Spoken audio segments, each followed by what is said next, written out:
particularly, earth Enlightening. shattering. But that what I like to do is to make the video available for folks. So it is a podcast, it is just audio, but I usually put a link to the video. So if you're okay with that, I'll go ahead and do that. And because some people I think like to see people's mouths moving. Yeah, or they're just at their desk. I always listen to podcasts when I'm in my car. Yeah. So I wouldn't necessarily watch it, but if I were home, I would. Yeah. Yeah, it's just more real, right? It's just more, I don't know. But I am. So I've been struggling a little bit with this conversation because I want to have this be a different, like conversation than what you normally have with folks who interview you or talk to you. But there's so much about your background that's so fascinating that it just really has to come out. Aw. We Thank can't you. just launch into, so what do you do for a living? Because it's just too, it just leaves so much of you on the, out. And it's just your background is just, awe-inspiring. I think I just like, what? Some of us were just like, working at the Kmart, You mean to tell me you didn't work in brothels? I'm shocked. What were you thinking? I know. If I'd known that opportunity was out there, you know what I mean? That's the problem with growing up in like the middle of nowhere. Well, that's just it. You just don't know. The whole world is out there for you, Took me a long time to figure that out. It's true. I think I had the good fortune of having parents that weren't from the United States. So you start with an understanding that the world is bigger than just your block. Yeah. Mm-hmm. Yeah. Where were your parents from? So my dad, just add another layer of story. My dad is a Holocaust refugee, meaning he was Jewish, and he was forced to leave Germany on the last day Jews were allowed to leave. Wow.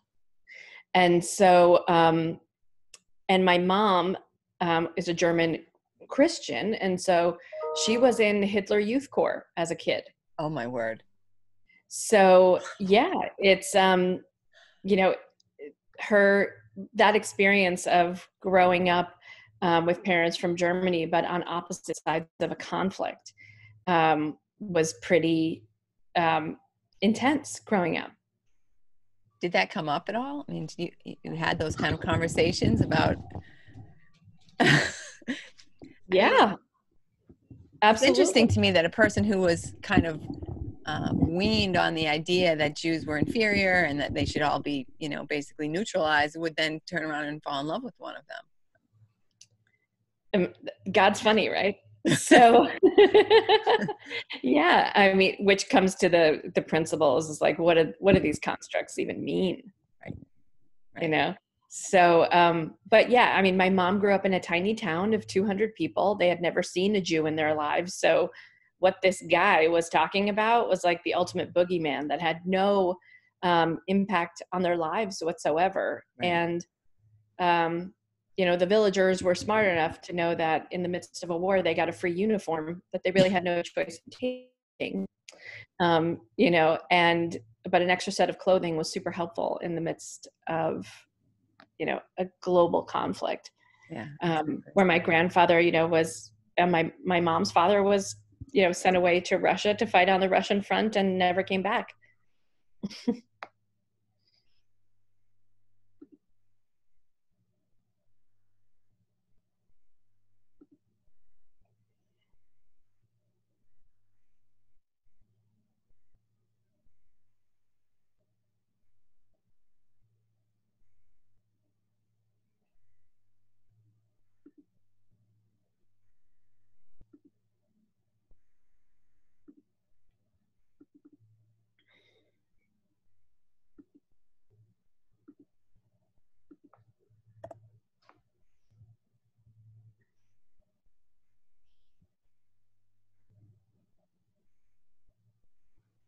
Sorry. No worries. We're digging a deck in my yard. They're digging the supports for the deck and they're hitting apparently all kinds of lines and stuff like that. So they want oh my gosh me to fix that, which, obviously they just have to dig someplace else. But anyway, yeah, that's the drama of the morning. Good times. That's why I still have this hat on instead of being all nicely showered. And oh, anyway. So sorry. You were talking about how helpful it is to have an extra set of clothing in a conflict. And it's true. You've got this sort of like vague notion. And I just did a series on this podcast about racism.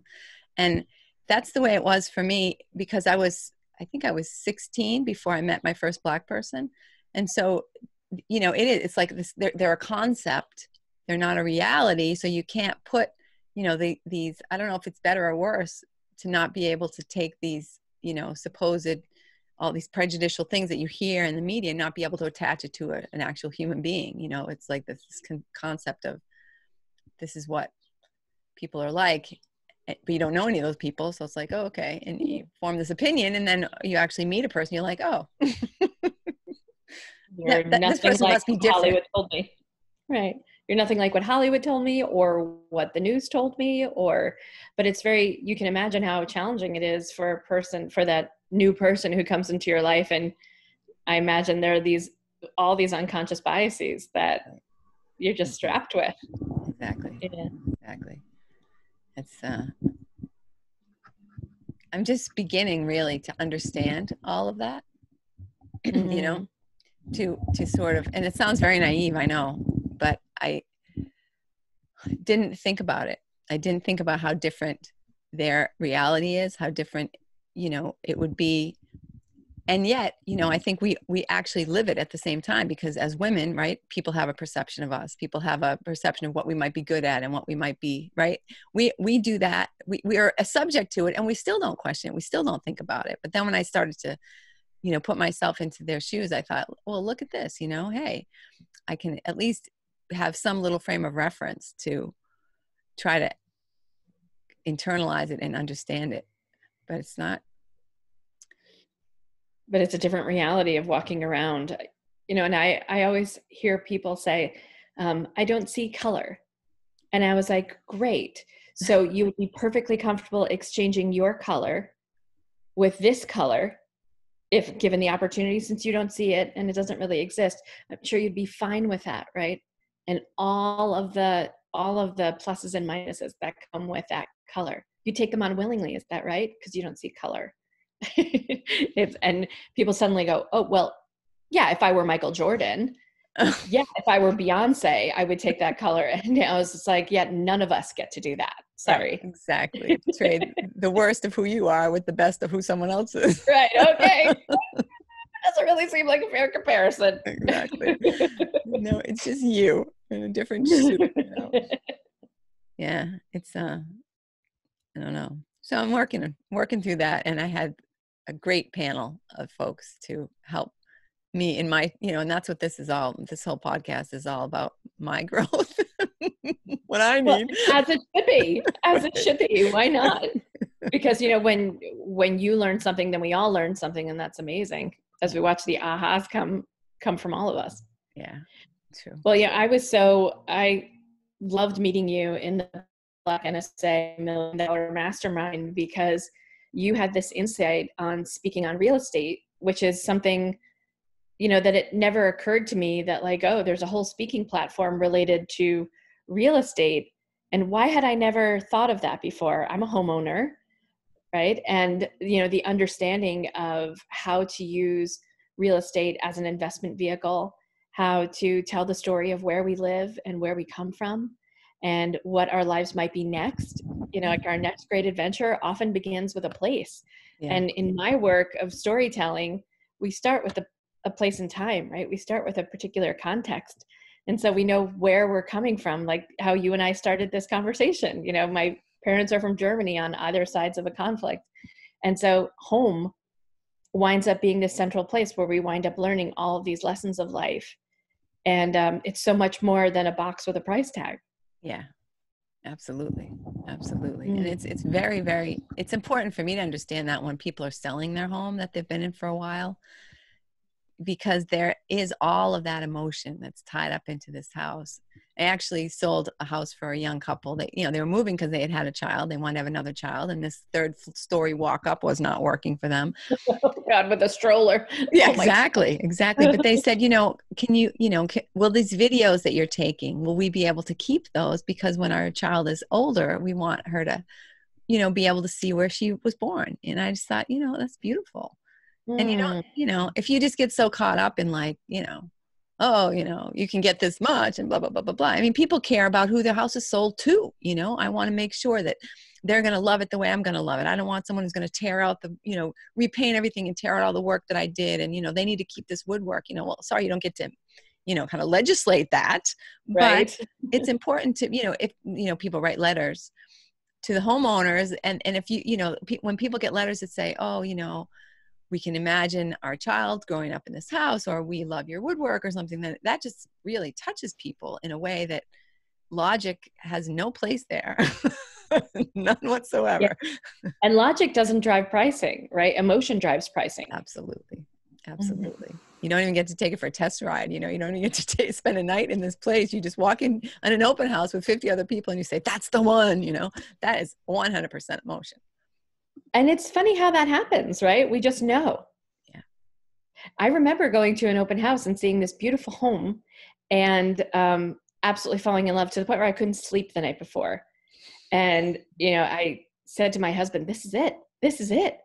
And then we went back the next day. I was like, oh, the garage is detached and it's 30 feet away from the house upstairs. We get a lot of snow. Yeah. Oh, wait a minute, that bathroom's not finished? Like, I was so enamored with the fact that the Kentucky Derby was on the TV. There was a roaring fire in the fireplace, and the happy couple was sitting on the couch saying, don't mind us, as they were sipping mint juleps. And I thought, oh, I wanted their life, not their house. Exactly. That's why it's so important. $1 for their life. So true. But it's interesting now, bringing it back to your job today, which I still have to go back to the rest of your upbringing, the rest of your life, all the fascinating experiences that you've had. But how do we capture the story that caused us to start a business, the story that caused us to do something? Because, and the reason I want, a lot of the people who are listening are entrepreneurs. They're interested in real estate investing. They're interested in, how are they going to, leave what they're doing today and start the next chapter of their life. But part of that is figuring out what that chapter is, right? Is figuring out what part of my story do I want to turn into my future. So how do you help people do that? So part of that is an understanding of where they're coming from, right?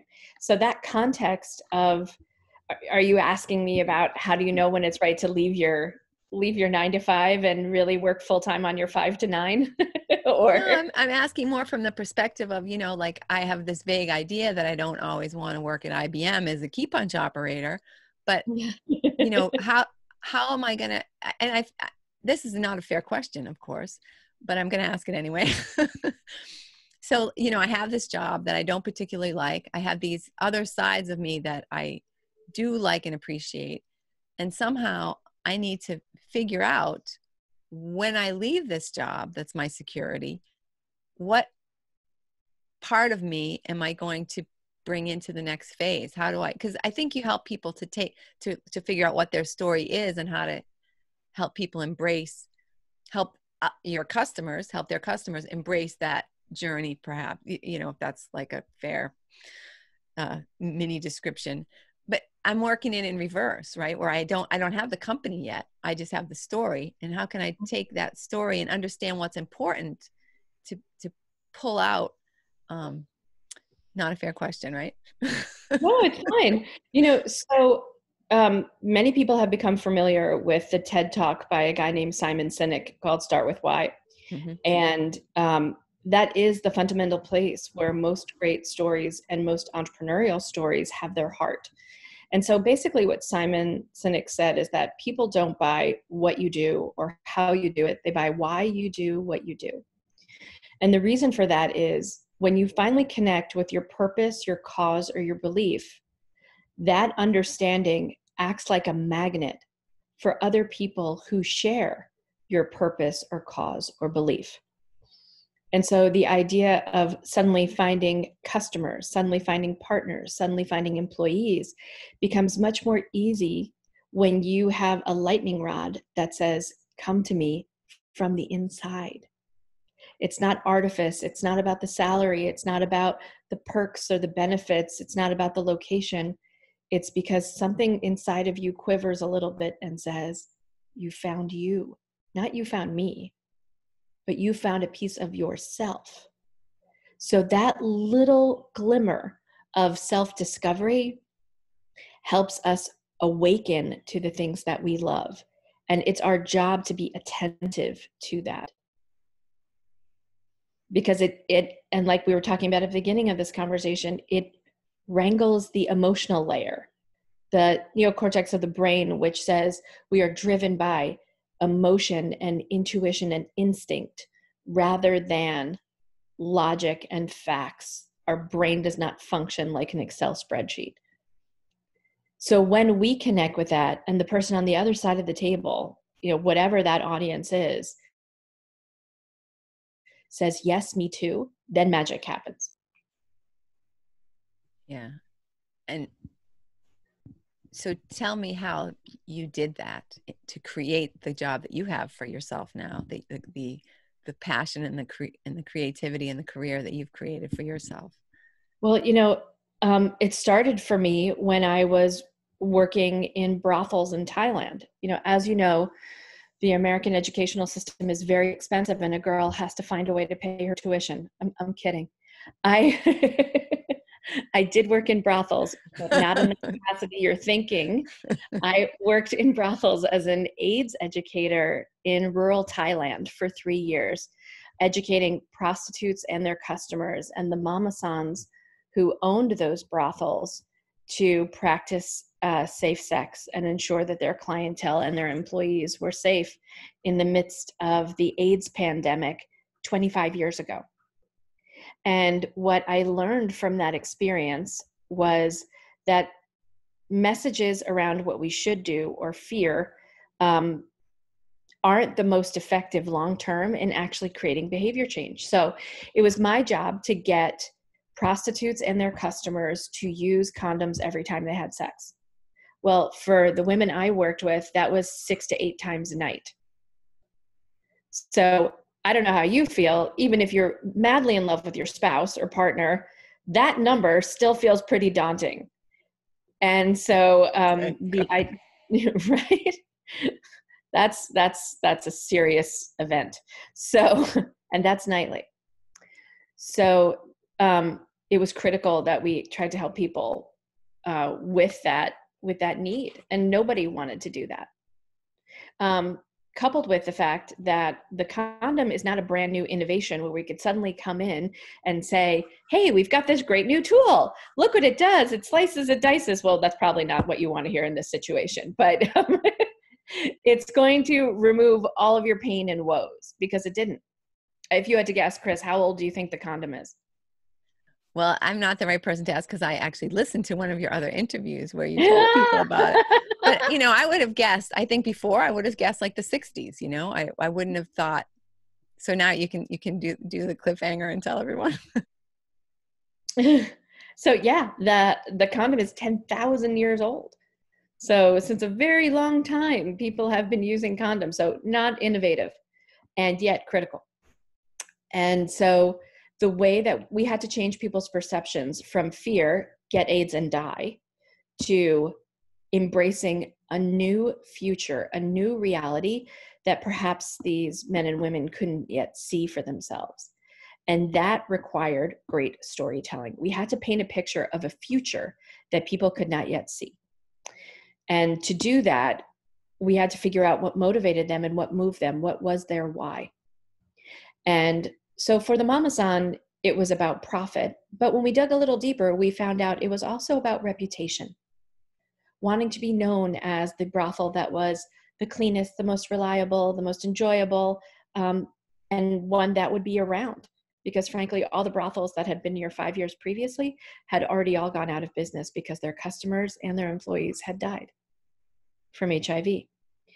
For the Johns, or as we referred to them, for the customers, they wanted to go out and have a good time.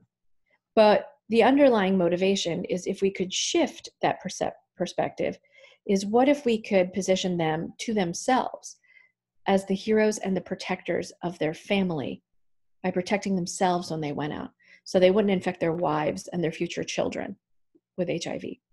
Wow, And powerful. finally, for the girls themselves, for the women themselves, because I worked with women from 16 to 35, some with kids. And the answer for them was own your own destiny. Most women saw themselves in that position for about 2 years, when in reality, their lives were much longer, but many of them were cut short by HIV. So it was a serious challenge. And so by shaping a new opportunity, a new destiny, that's what we were able to do by providing job training and all different kinds of entrepreneurial opportunities for women who didn't want to be prostitutes anymore. And so we gave them an opportunity to learn chicken raising, pig raising, duck raising. Yeah, this girl from the Bronx that's what I was teaching. In addition to computer skills, all different kinds of secretarial skills, even down to gem cutting, like rubies and sapphires and emeralds, to give them a new perspective on what life could be like, because finding jobs in rural rice farming Thailand is really hard. Susan, do you ever go back and see any of these women? I mean, the impact that you must have had on their lives. I mean, to give them a life, to give them a vision, a way of seeing a potential, excuse me, a potential future for themselves that they never would have even imagined. Never mind, prolonging their lives and their happiness and their health. I mean, do you go back and kind of revel in it? I haven't been back to Thailand. I left in 1997 and I haven't been back. So that's a really long time. It would be great to go back to some of the villages where I worked, because I killed myself learning Thai in order to do this work. And I could have fluent conversations about anything sex and HIV related, but sit me down with somebody, in a restaurant and try to talk about the local economy, and I was toast. Yeah.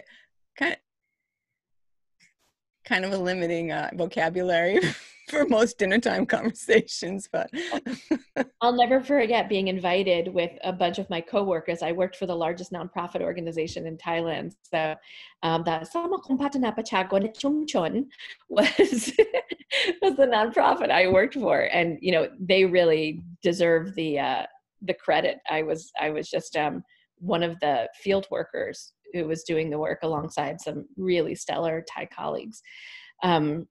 But we got invited to the mayor's house, and the conversation soon devolved into our day-to-day of working in brothels. And I still remember the look on the mayor's wife, like, ha, totally shocked that we're so casually talking about condoms and prostitutes. It's just regular dinner conversation.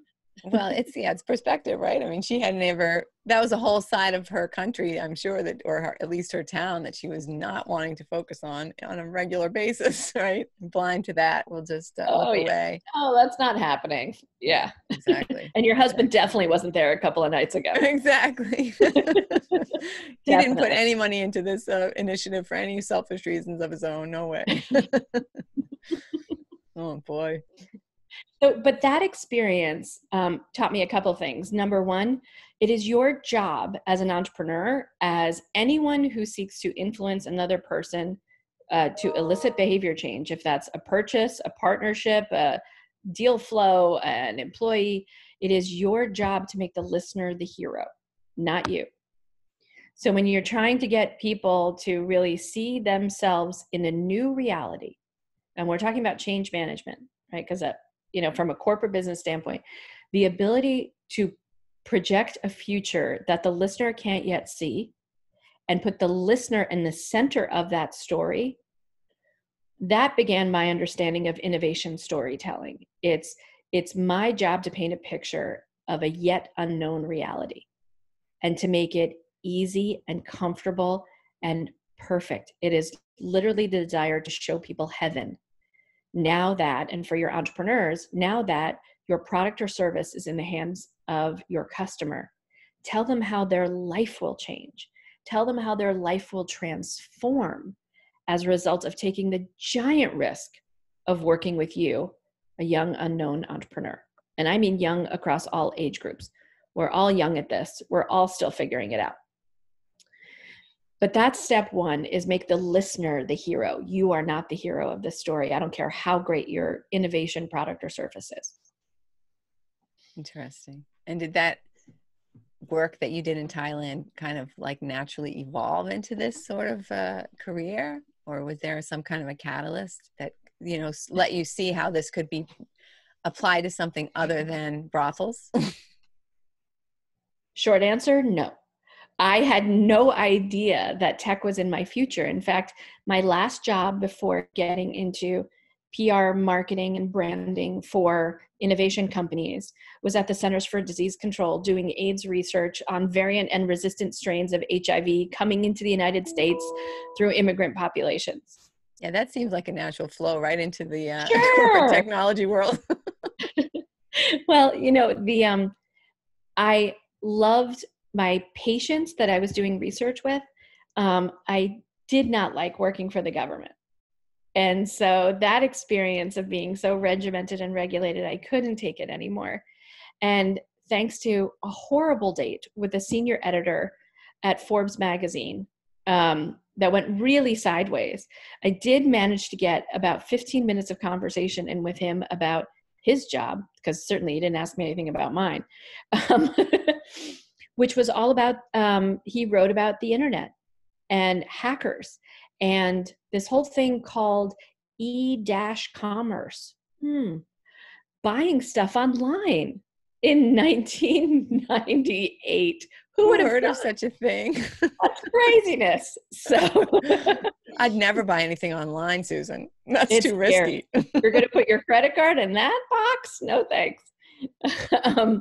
So yeah, we wound up having a fantastic conversation. And the more I thought of it, I thought, I want to get into this internet thing. I have a Hotmail account. How hard can this be? I realized I didn't want to become a software engineer. I didn't want to go back. I'm not a math person.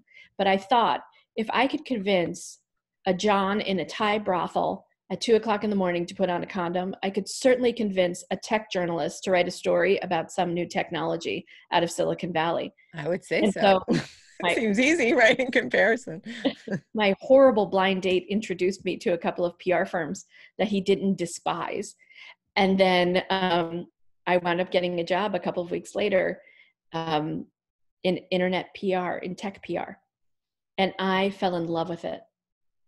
And I realized the storytelling skills that I had used with the women in northern Thailand was a reflection of the stories that I needed to be telling to journalists about the future that they could not yet see, about these incredible innovations coming out of the greatest universities around the world and out of Silicon Valley, and to show them what the future could be like if this marvelous new technology would be adopted, and that journalist could become the star of his newsroom for getting the scoop, right? Exactly. Even the journalist. That's what it's all about.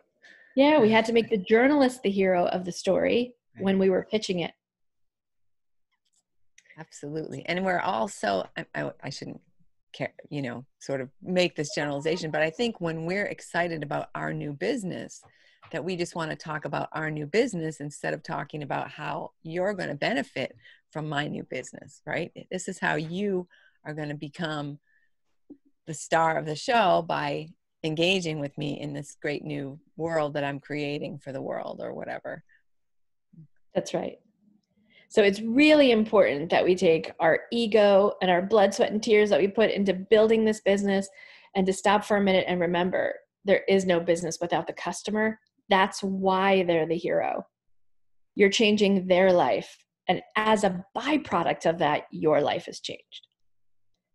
But your job is to transform the customer's life. And not just customers, right? Because it's also important that your employees share your vision.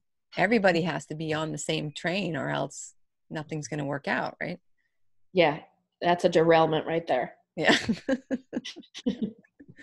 So, asking people a couple of things, about what moves you. what is your purpose, your cause, or your belief? And that might be a tough question for people to answer, especially in an interview. But if you can ask them, what moves you? What gets you excited? If you could do anything in the world and not get paid for it, what would it be?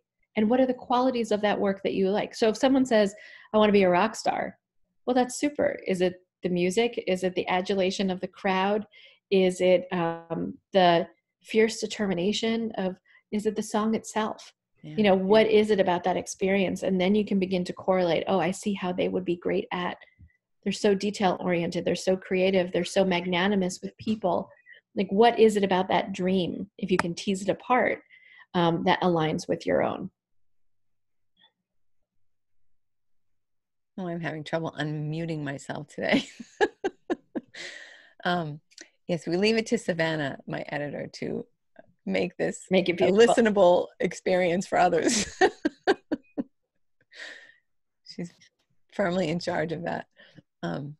So let's make sure we haven't missed any important parts. So you started off as a child raised by two sides of the World War II conflict.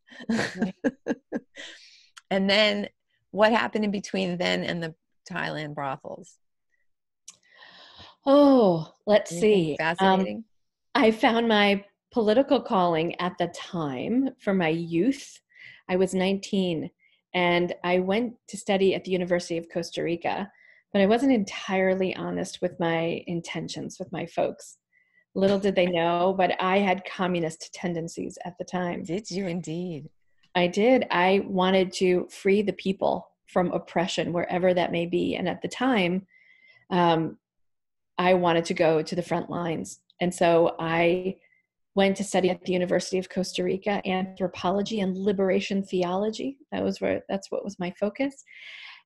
And then I understood more and more as I got more involved with local politics in Costa Rica and the refugees who were streaming in from Nicaragua, that I wanted to go to the front lines and join the Sandinistas in their battle.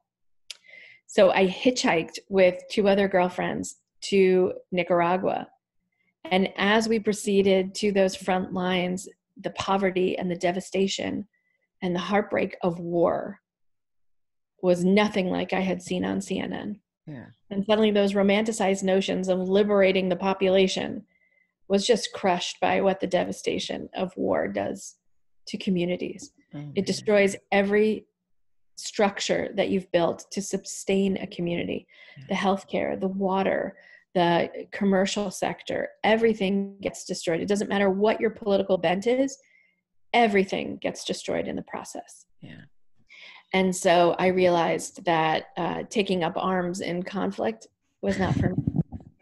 And so my inner radical quickly became my inner pacifist. And I wound up leaving Nicaragua with my friends, and we continued to hitchhike through 5 other countries in Central America, all the way to the border of Mexico. Wow. During the wars in Nicaragua and El Salvador. It was 50 drivers, and we never had an incident, never had a problem. And so I felt really grateful that we made it through. I think I have a little guardian angel through that time. I think that got me through. Wow. It was an incredible learning experience. I wouldn't trade it for anything in the world. So I have to say, before we started the recording, we were talking a little bit about self-confidence and, Napoleon Hill's self-confidence formula. And I see that in you, that you had the confidence to say, oh, I can go and change this, I can take on this conflict. I can stop this war. I can do this thing, like that kind of, faith in your abilities is very awe-inspiring. There is no way in the world I would have called that self-confidence. I would have called that 19-year-old, naivete, curiosity, and just a complete lack of understanding of what was waiting for me on the other side. Maybe that's what we need as entrepreneurs, is just the blind faith to go, why not? Let's do it. Why are we overthinking everything? Sure, let's get in the back of a fruit truck and hitchhike our way through countries and get in the back seats of, get into random tractor trailers, 18 wheelers, and see what happens. What could possibly go wrong? It's funny because a couple days ago, I interviewed someone called Dr. Stevie Dawn, and she said, instead of asking ourselves what is the worst that could happen, we should be asking ourselves what is the best that could happen, so that we don't miss out on amazing opportunities that, we'd never have if all we do is sit here and think about, well, we could be killed and raped and maimed and left in little pieces all along the sidewalk of Central America, No, we could have an incredible journey, and what's the best that could happen? And it happened. It sounds like the best did happen. So it's wonderful. It really did. It really did. I'm lucky that way. So you get to the Mexican border, and then what happened? Oh, I mean, it was time to start second semester schooling. B, we were completely running out of money. And, C, I think the intention of the adventure had shifted so much, and we learned so much along the way. At one point, of course, what happens on a road trip, you get absolutely sick and tired of the people that you're traveling with. And we wound up parting ways, and I wound up just hitchhiking alone through different parts of Guatemala by myself, and coming across villages that had been decimated by death squads or by military forces that rounded up indigenous people and forced them into conscription into the military, or forced them into all different kinds of labor, compromising personal safety situations. Was heartbreaking. And so I just got to see a different side of the world that my young, naive self didn't really know about. And so taking all that in was powerful. And it also made me realize how challenging it was to communicate to people who hadn't seen it with their own eyes. And so trying very hard to become a better storyteller when I came home was really important for me. And I still remember I went back to college. That was my junior year abroad. I went back to college my senior year, and I still remember meeting one of my freshman floor mates on the steps of the library, all bounding with her blonde, bouncy hair and happy to be back on campus after the summer. And she said to me, "Hey, I heard you went to Costa Rica. What was Africa like?" And I was like, there's that $80,000 education down the tubes. Oh, Mom and dad are going to be goodness. so proud. And I thought, oh, I got a lot of work to do here. So how did you do that? How did you set about trying to bring some of the lessons that you learned in that amazing experience back to the States? Yeah, I think it was just, one, it was sharing the story through different clubs and organizations that I belong to on campus. Refining the story, getting really clear about who I was talking to. So what's the level set that you need with the people sitting across from you? Are you talking to folks in the poli-sci department who actually know what's going on or think they know what's going on in a particular region?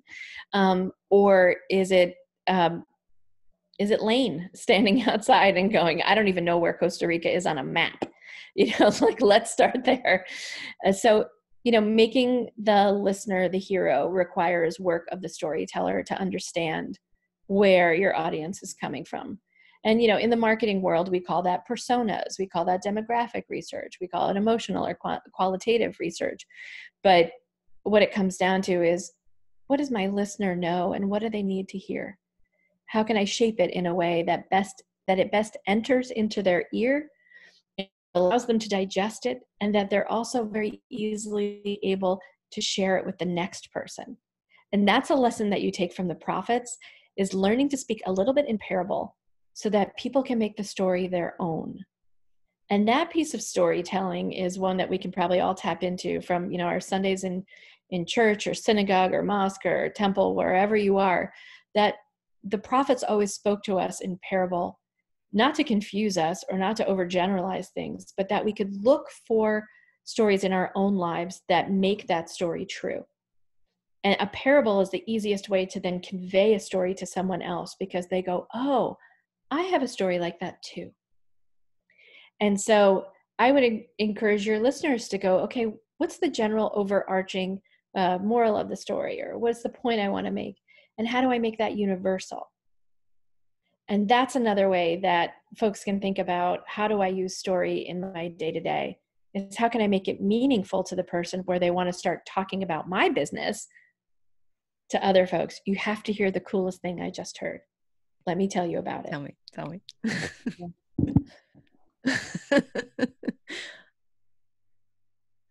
Yeah, exactly. And that's it. You know, well, the way you said it, it's almost like gossip, right? Like, oh, you got to hear this. You got to know this. You got to hear about this story. And this is what this person did. And this is what that person did. And we are, right? We're very motivated to share gossip or to share this like interesting factoid tale that you heard from somebody. And yeah, absolutely. And isn't that what you want when you step out of your coworkers meeting or a big meeting, you know, with your boss, and you leave there and the boss goes, I got to tell so-and-so, my colleague, what I just heard.